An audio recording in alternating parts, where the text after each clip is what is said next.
안녕하세요. 임플란트 이제 두 번째 세부 심사 지침에 대해서 좀 알아보는 시간을 가져보도록 하겠습니다. 먼저 간단하게 임플란트 유지 관리에 대해서 좀 살펴보도록 하겠습니다. 임플란트도 틀니처럼 유지 관리 기간이 3개월로 이루어져 있습니다. 그래서 보철물 장착 후 3개월 이내는 우리가 보철과 관련된 어떤 수리를 한다 하더라도 유지 관리가 무상 유지 관리 기간이기 때문에 청구를 할 수가 없고요. 그래서 임플란트를 심고 나서 3개월 안에 이 임플란트를 다시 발거를 해야 되는 상황이 만약에 발생됐다라고 해서 발거를 한 거를 임플란트 제거술로 우리가 청구가 들어갔다 하더라도 3개월 아니라고 하면 이때는 다 조정이 돼서 올 수가 있습니다. 그래서 임플란트를 심고 나서 3개월 안에 시행하는 볼철 수복과 관리되는 우리가 유지 관리는 다 무상으로 진행을 해주셔야 된다라는 거 기억하셔야 하고요. 그 다음 이제 보철물 장착 후 3개월이 초과가 돼서 진행이 들어가는 경우에는 뭐 임플란트 주위염으로 인해서 우리가 치주질환 처치들 이런 것들이 들어갈 수가 있겠죠. 그래서 그런 경우는 다 보험 적용 대상이 되고요. 그 다음 보철 수복과 관련된 경우는 보철 수복 뭐 깨져서 다시 만들어줘야 된다라고 했다라고 하면 그런 것들은 다 비급여로 환자한테 별도 수납이 가능하실 수가 있다라는 거.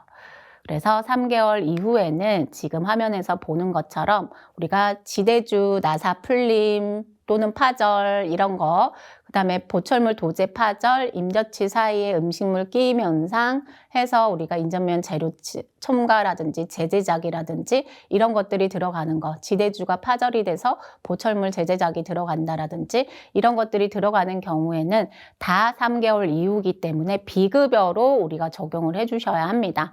네, 사실 비급여로 적용을 이 부분을 해주기가 좀 애매한 경우들이 있을 수가 있겠죠. 그래서 지대주 나사가 풀렸다라든지 약간 나사를 조여줬다라든지 하는 경우에는 때는 아마 기본만 받으시고 병원에서 많이들 해주시는 경우들이 있는데 원래는 비급여로 환자한테 별도로 10,000원, 20,000원 이렇게 수납을 하실 수가 있다라는 거 알아두시면 되시고요. 자, 그 다음에 임플란트 제거술 한번 살펴보도록 하겠습니다. 임플란트 제거술은 간단과 이렇게 복잡으로 나눠질 수가 있는데 간단은 이제 임플란트 주위염 해서 우리가 치주가 많이 좋지 않아서 많이 흔들흔들해서 임플란트를 발거를 하는 경우에 단순으로 적용을 할 수가 있겠고요.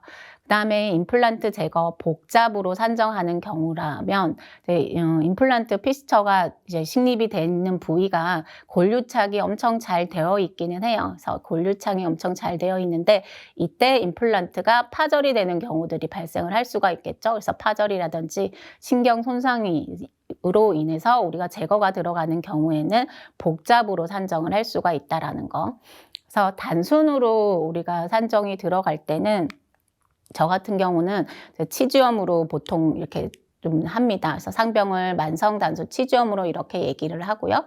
그 다음에 임플란트 주위염으로 발거를 했다라고 이렇게 내역 설명 놓고 청구하는 편이고요. 그 다음에 임플란트 복잡으로 우리가 청구가 들어가는 경우에는 상병은 지금처럼 이렇게 T85.6 치과 보철 장치의 파절 및 상으로 우리가 청구를 해 줄 수가 있습니다. 그래서 이때 우리가 임플란트 제거 복잡과 동시에 똑같이 청구가 들어갈 수 있는 게 요 버가격을 받을 수가 있어요. 그래서 여기 6,980원이라는 가범바를 청구를 할 수가 있기 때문에 임플란트 복잡으로 청구가 들어갈 때는 버가격을 빼먹지 말고 꼭 청구를 하실 수 있도록 하셔야 하겠죠. 그 다음 임플란트 홀 충전이 있습니다. 그래서 임플란트를 우리가 SCRP 타입으로 한다라고 했을 때 임플란트 교환면 부위에 홀이 형성이 되어 있죠. 그래서 이 홀 부위에 충전해 놨던 충전물이 탈락이 돼서 그 부위에 우리가 GI나 보험되는 재료로 떼어줬다라고 하면 이때 청구가 가능하실 수가 있다라는 거. 그래서 일단은 우리가 교환면이기 때문에 청구는 일면으로만 청구가 가능하고요. 청구를 할 때 즉일 충전 처치는 청구를 할 수가 없어요. 그래서 충전 일면으로 청구를 하실 수가 있고요. 프로그램 화면에서 보면 청구가 들어갈 때 이런 식으로 우리가 일면, 레진 충전 일면, 와동 형성 GI 그리고 이렇게 충전물 연마까지 같이 청구가 들어갈 수가 있고요. 상병은 T85.6 아까 우리가 봤던 거, 그래서 85.6 치과 보철 부착 장치의 파절 및 상실 요걸로 청구가 들어갈 수가 있고요. 그 다음에 내역 설명을 저는 이렇게 임플란트 나사 삽구 충전 탈락으로 인해서 재충전함이라고 넣어주는 편입니다. 그래서 이렇게 내역 설명 넣고 청구 작업이 들어갈 수가 있다라는 거. 그래서 홀 충전이 가능할 수가 있다라는 거. 단 보험으로 되는 재료. 그래서 보험으로 된 것만 청구가 가능할 수가 있다라는 거 꼭 기억을 하셔야 하겠고요. 다음으로는 보철물 재부착에 대해서 좀 살펴보도록 할게요. 임플란트한 치아에 보철물 재부착을 이제 임플란트한 치아가 보철이 탈락이 돼서 다시 붙여주는 경우에 보철물 재부착을 산정을 할 수가 있습니다. 그래서 프로그램에서 보면 이렇게 보철물 재부착해서 상병은 Z46점으로 시작하는 상병으로 적용을 해도 되고요. 이렇게 T85.6이라는 상병으로 적용을 해줘도 상관은 없습니다. 그래서 두 가지 다 사용이 가능할 수가 있다라는 거 알아두시면 되고요. 다만 임플란트를 할 때 우리가 임플란트를 템으로 이제 세메니 템셋으로 하는 경우에는 이 보철물 재부착은 청구를 하실 수가 없다라는 거 하나 기억을 해주셔야 하겠죠. 그래서 임플란트 탈락을 한 다음에 다시 부착할 때도 파이널 셋이 되는 경우에만 청구를 하실 수가 있다라는 거 기억해 주시면 되시고요. 그 다음 우리가 악골레 고정 금속 제거술이라는 게 또 하나가 있습니다. 그래서 이거는 임플란트한 치아에 보철 연결용 나사 및 지대주가 파절이 된 경우에 어버트먼트가 연결이 된 어버트먼트가 우리가 파절이 되는 경우에 이 부분을 청구를 하실 수가 있다라는 건데 이때 중요한 거는 여기에 이제 기준 자체는 이렇게 돼 있죠. 판막을 거상하고 파절편을 제거하는 경우에 우리가 악골레 고정 금속 제거술로 산정을 할 수가 있다라고 되어 있기 때문에 반드시 판막을 열어서 우리가 지대주 연결 나사가 파절되어 있는 부분을 제거를 하는 경우에만 악골레 고정 금속 제거술로 청구가 들어가야 된다라는 거 기억을 해주시면 되고요. 그래서 우리가 청구가 들어갈 때 저는 이렇게 내역 설명에 플랩을 열어서 들어갔다라고 이렇게 내역 설명 기입을 한 다음에 청구 작업을 진행을 하고 있습니다.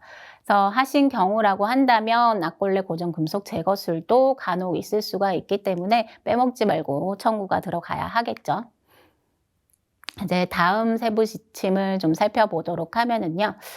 치주 외과 수술과 치과 임플란트 제거가 동시에 우리가 들어가는 경우에 간혹 있을 수가 있겠죠. 그래서 임플란트 제거와 박리소파술이 같이 진행을 했다라고 하면 이때는 주된 수술 100%, 제2수술 50%로 청구가 들어가 주면 돼요. 그래서 이거는 우리가 박리소파술 하면서 발치하는 거랑 똑같다라고 볼 수가 있겠죠. 그래서 박리소파술 할 때 우리가 발치술이 50%가 들어갔었기 때문에 이때처럼 임플란트 제거술도 우리가 제2수술에 들어가서 50%로 우리가 청구가 들어가 주면 된다라는 거 기억하시면 되시고요.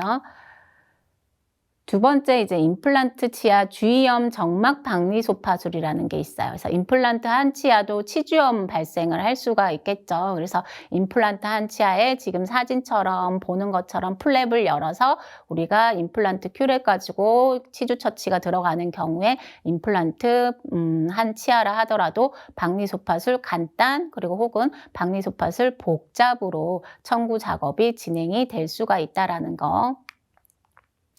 다음으로는 점막관통 이행부 재형성술이라는 게 있을 수가 있어요. 그래서 이거는 임플란트를 한 치아에 너무 우리가 치조골 소실이 심한 경우다라고 하면 임플란트를 제거를 하고 지금 사진처럼 이렇게 제거를 하고 고리식이 여기에 들어갈 수가 있겠죠. 그래서 고리식을 해놓고 이렇게 완전히 피개를 해놓는 경우가 있을 수가 있겠죠.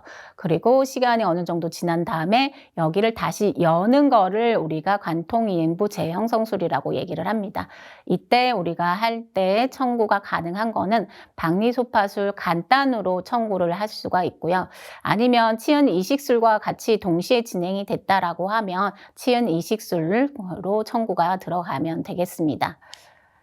다음으로는 임플란트 치아의 표면 처치술 해서 보통 우리가 테트라사이클린이나 이런 것들을 통해서 소독을 해주는 경우들이 있을 수가 있겠죠. 그래서 나사 성형술이 들어가거나 한 경우에 이 표면 처치술에서 치근면 처치술로 청구가 들어갈 수가 있습니다. 이거는 임플란트 한 치아에 간혹 할 수 있는 부분이기 때문에 더 좀 여러분들이 많이 여쭤본 내용 중에도 하나인데 200% 치근면 처치술에 200%를 청구가 들어갈 수가 있다라는 거.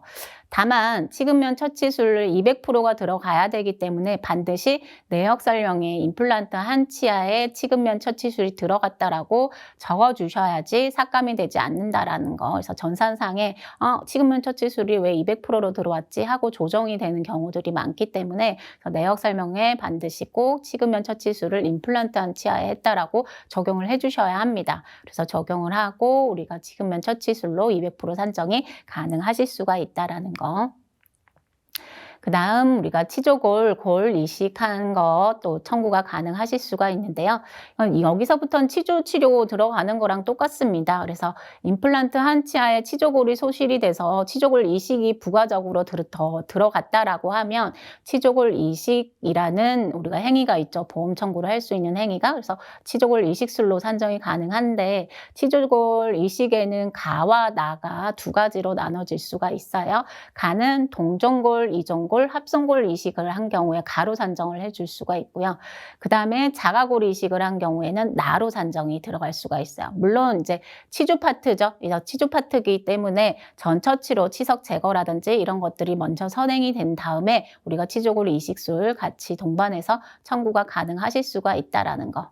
그리고 치조골 이식을 이렇게 하면서 우리가 들어가는 게 이렇게 조직유도 재생술이라고 해서 멤브레인 넣어놓는 경우가 있을 수가 있겠죠. 그래서 마찬가지 조직유도 재생술을 할 때도 골이식을 동반해서 하는 경우도 있고 골이식을 동반하지 않고 멤브레인만 넣어놓는 경우도 차폐막만 넣어놓는 경우도 있을 수가 있습니다. 그래서 골이식을 동반하지 않는 경우에는 나로 우리가 산정을 해주셔야 되고요. 골이식을 동반한 경우에는 가로 산정을 해주셔야 해요.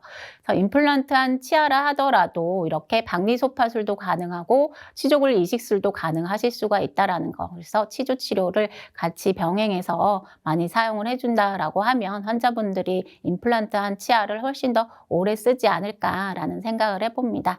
그래서 간단하게 우리가 세부 지침에 대해서는 이렇게 알아보도록 했고요. 다음 주에는 우리가 이제 틀니 임플란트 Q&A에 대해서 좀 살펴보는 시간을 가져보도록 하겠습니다. 수고 많으셨습니다.